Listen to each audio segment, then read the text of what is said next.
우리 함께 사도신경으로 신앙 고백하시겠습니다. 나는 전능하신 아버지 하나님 천지의 창조주를 믿습니다. 나는 그의 유일하신 아들 우리 주 예수 그리스도를 믿습니다. 그는 성령으로 잉태되어 동정녀 마리아에게서 나시고 본디오 빌라도에게 고난을 받아 십자가에 못 박혀 죽으시고 장사된 지 사흘 만에 죽은 자 가운데서 다시 살아나셨으며 하늘에 오르시어 전능하신 아버지 하나님 우편에 앉아 계시다가 거기로부터 살아있는 자와 죽은 자를 심판하러 오십니다. 나는 성령을 믿으며 거룩한 공교회와 성도의 교제와 죄를 용서받는 것과 몸의 부활과 영생을 믿습니다. 아멘. 우리 함께 찬송가 342장 찬송가 342장 너 시험을 당해 죄짓지 말고 우리 함께 찬송하도록 하겠습니다. 찬송가 342장입니다.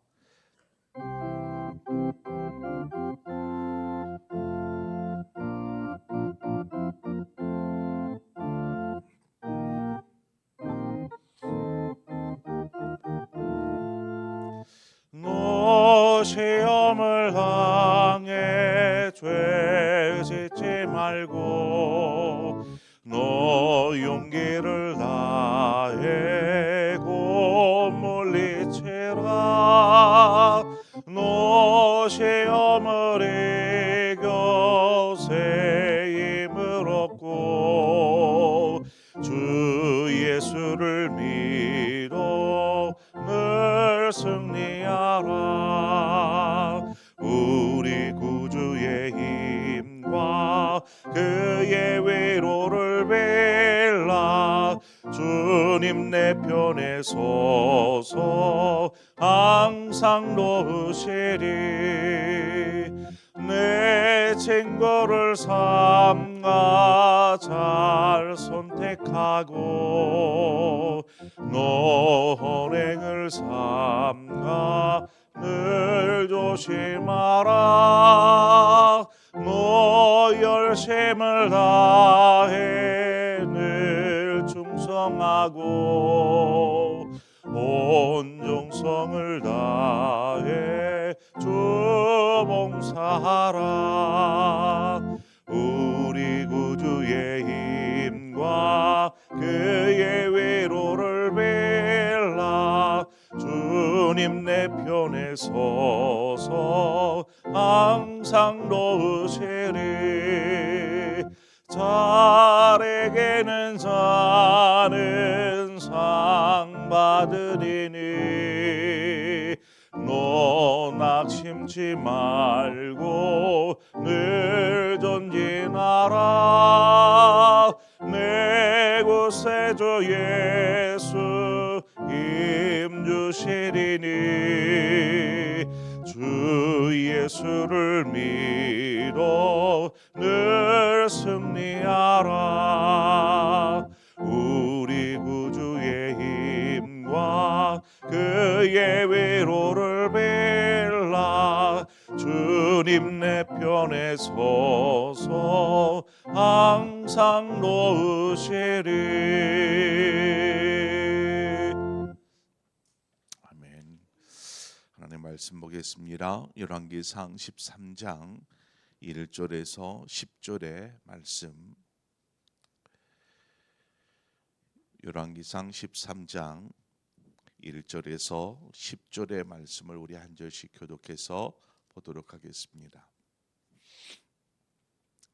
보라, 그때에 하나님의 사람이 여호와의 말씀으로 말미암아 유다에서부터 베델에 이르니 마침 여로보암이 제단 곁에 서서 분향하는지라.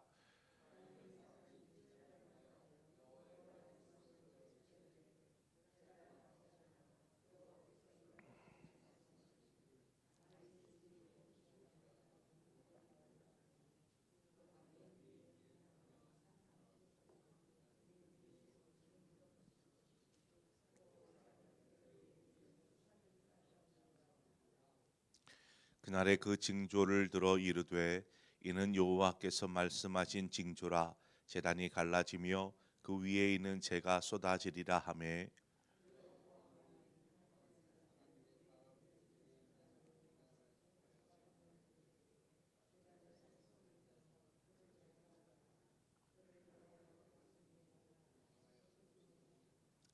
하나님의 사람이 여호와의 말씀으로 보인 징조대로 제단이 갈라지며 재가 제단에서 쏟아진지라.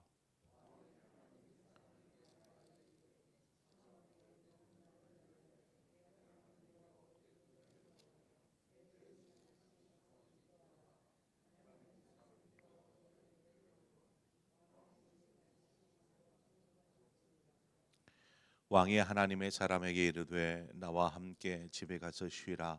내가 네게 예물을 주리라.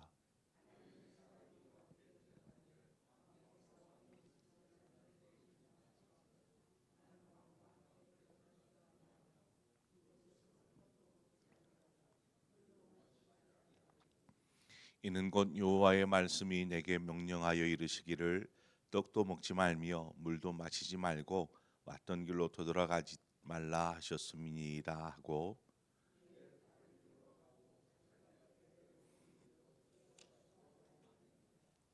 아멘.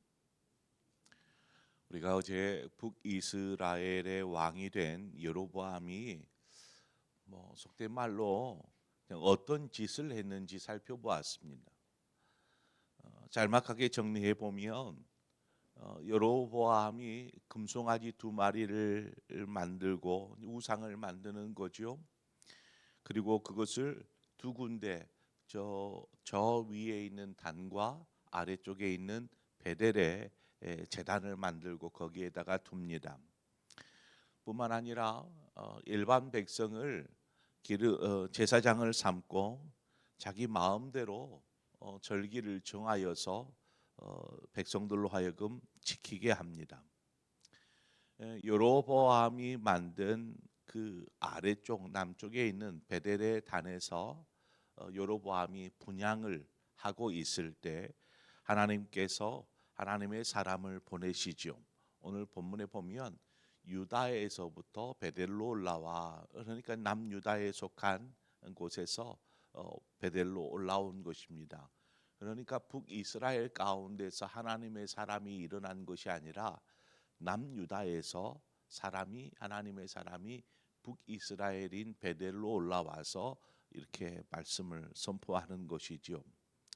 그런데 말씀을 보면 오늘 본문의 말씀을 우리가 이제 교독했지만 여로보암 한 사람을 향한 경고가 아니라 제단을 향한 경고의 내용입니다.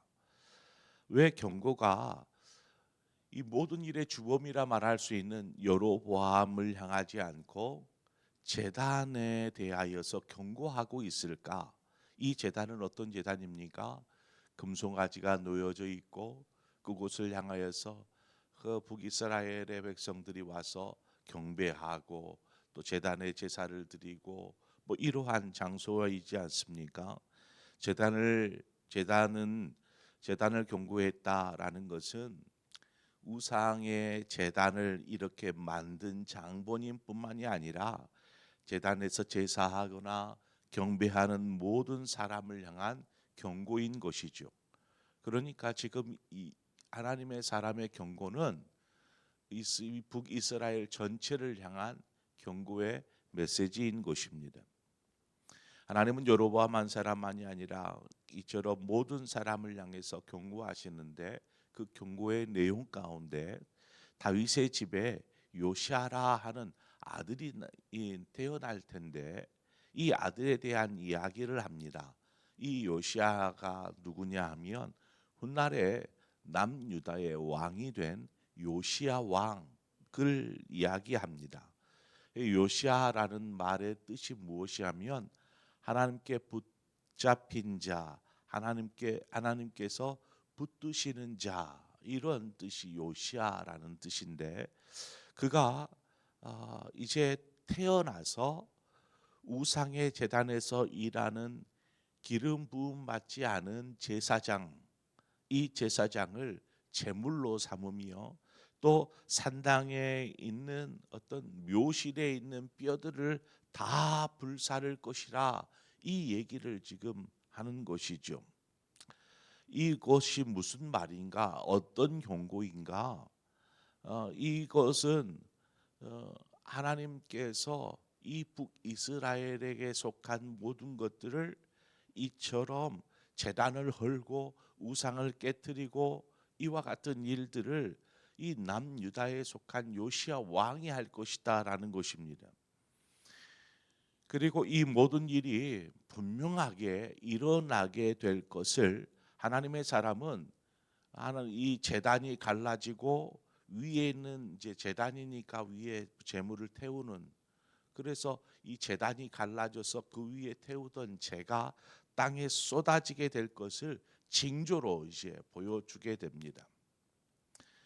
어, 제단에서 막 분향을 하고 있던 여로보암이 하나님의 사람이 외치는 그 말을 듣고 그를 붙잡으라 이렇게 소리를 칩니다. 아마 이제 뭐 손으로 하나님의 사람을 가리키지 않았을까 싶어요.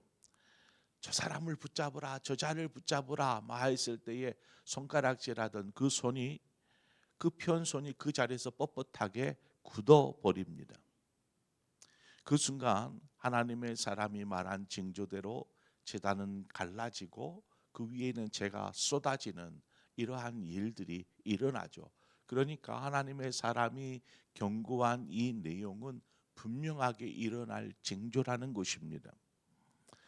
자, 우리가 여기까지 좀 내용을 좀 살펴보자면 그렇습니다. 저 말씀을 묵상하면서 아니 이 모든 일의 시작이 여로보암 한 사람, 이 여로보암 한 사람 때문에 일어난 일인데 왜 금송아지의 제단에서 제사하는 모든 이스라엘 백성에게 경고하고 있는 것일까라는 부분입니다.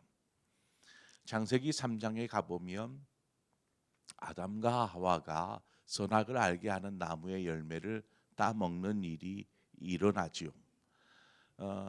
이제 하와가 먼저 그 뱀의 유혹을 받고 그것을 따먹고 아담에게 이것 한번 먹어보라고 권하지 않습니까? 그래서 아담도 그것을 취하여 먹습니다.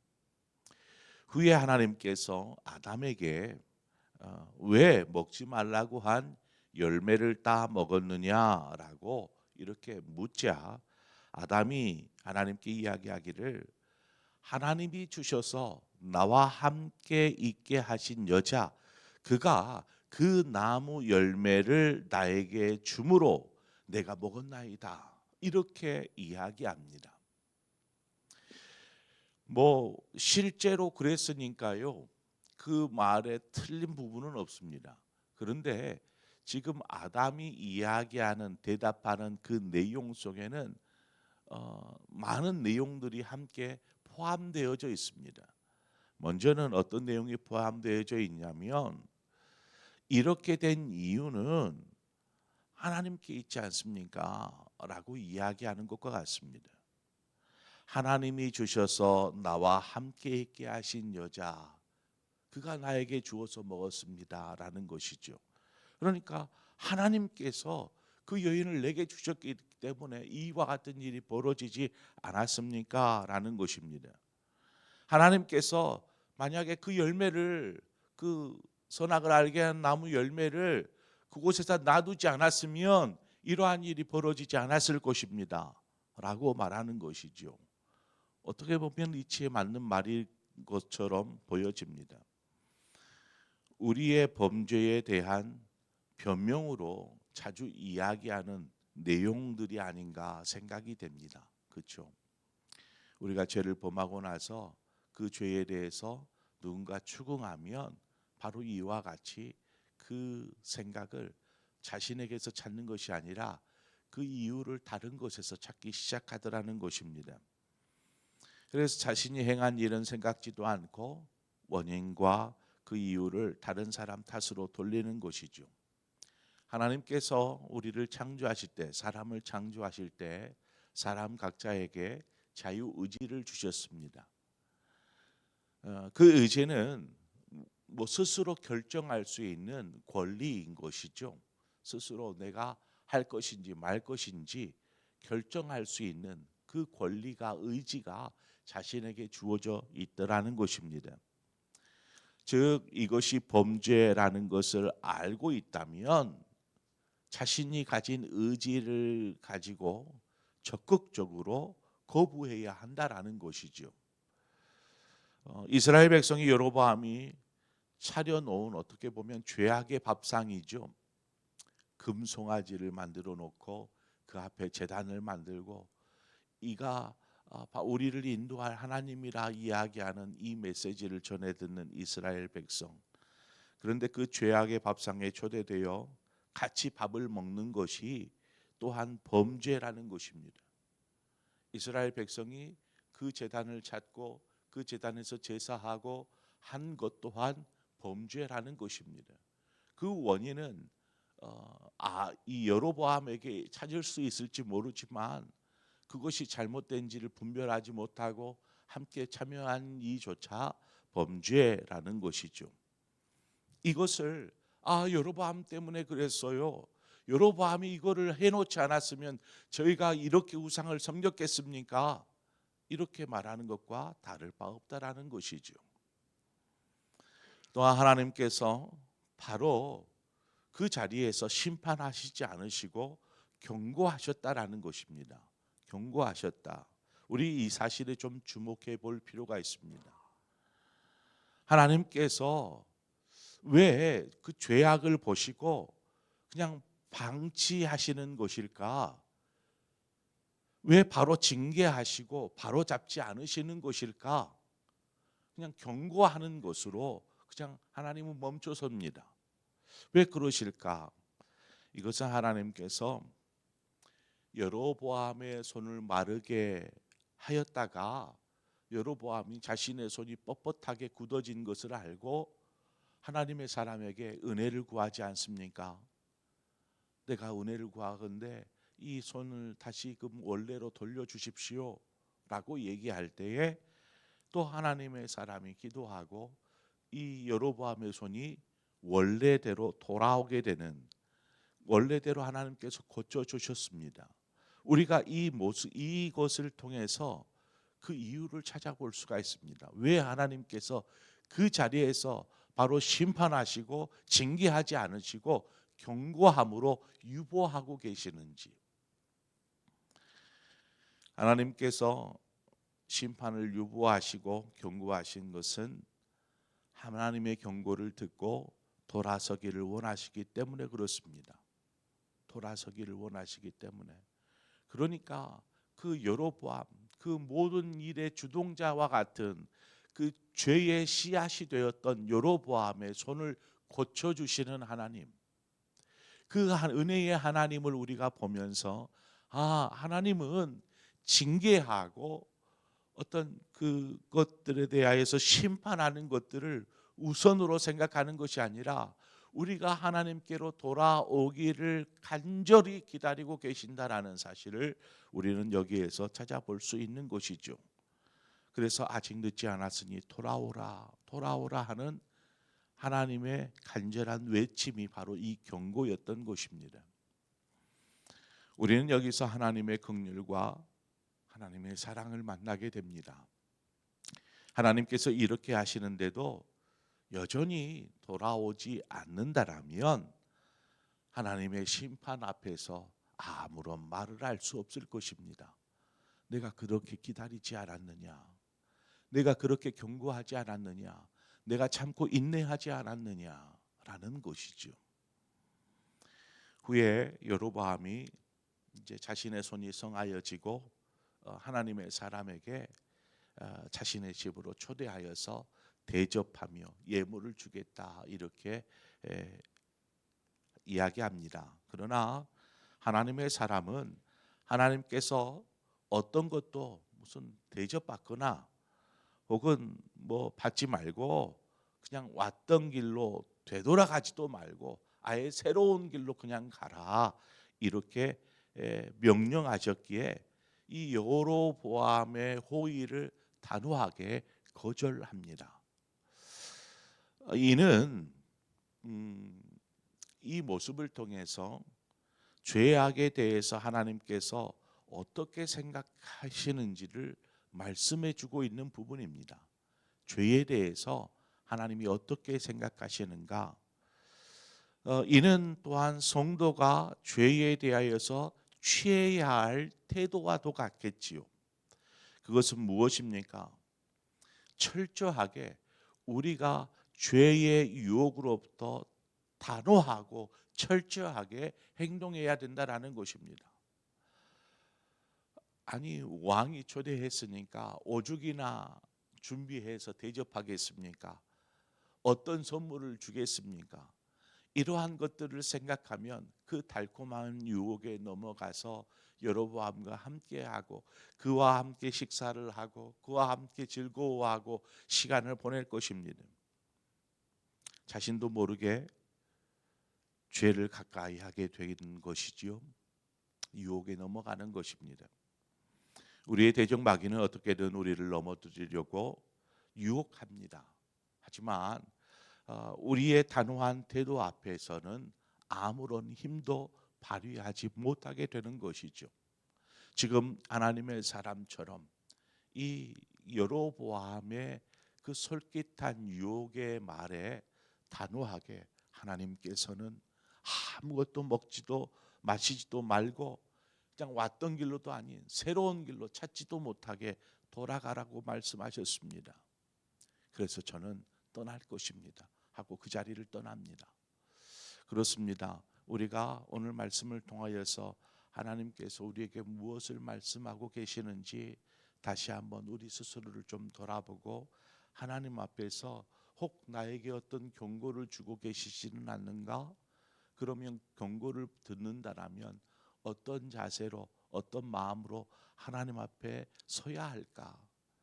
하나님이 어떻게 죄를 싫어하는지를 아는데 우리가 어떤 태도를 취해야 할까 생각하면서 우리의 신앙과 우리의 삶의 태도를 하나님 앞에서 바르게 세워가시는 우리 사랑하는 상봉의 성도들 되시기를 주님의 이름으로 축원드립니다.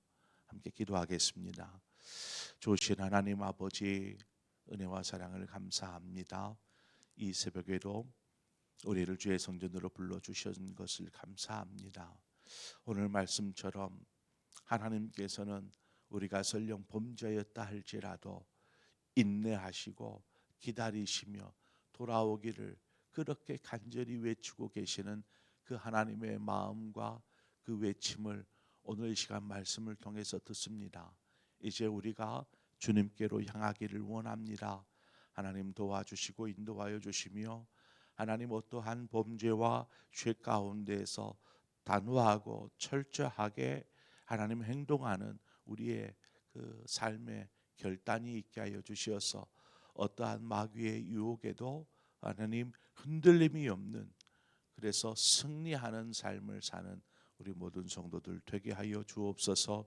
예수님의 이름으로 기도합니다. 아멘. 오늘 이 시간 말씀을 생각하면서 하나님께서 나에게 하신 말씀이라 여겨지면 그 말씀을 붙잡고 함께 기도하기를 소망합니다. 그리고 이 시간 우리 함께 더불어 기도할 때에 우리 교회를 위해서, 성도들을 위해서 함께 기도하기를 원합니다. 우리 교육자들을 위해서 기도해 주십시오. 또 우리 항전직분자들을 위해서 기도해 주십시오. 또 우리 환우들을 위해서 기도해 주십시오. 20년, 30년을 짊어지고 갈 우리 다음 세대들을 위해서, 또 우리 3040, 50 세대를 위해서 함께 기도해 주시기를 바랍니다.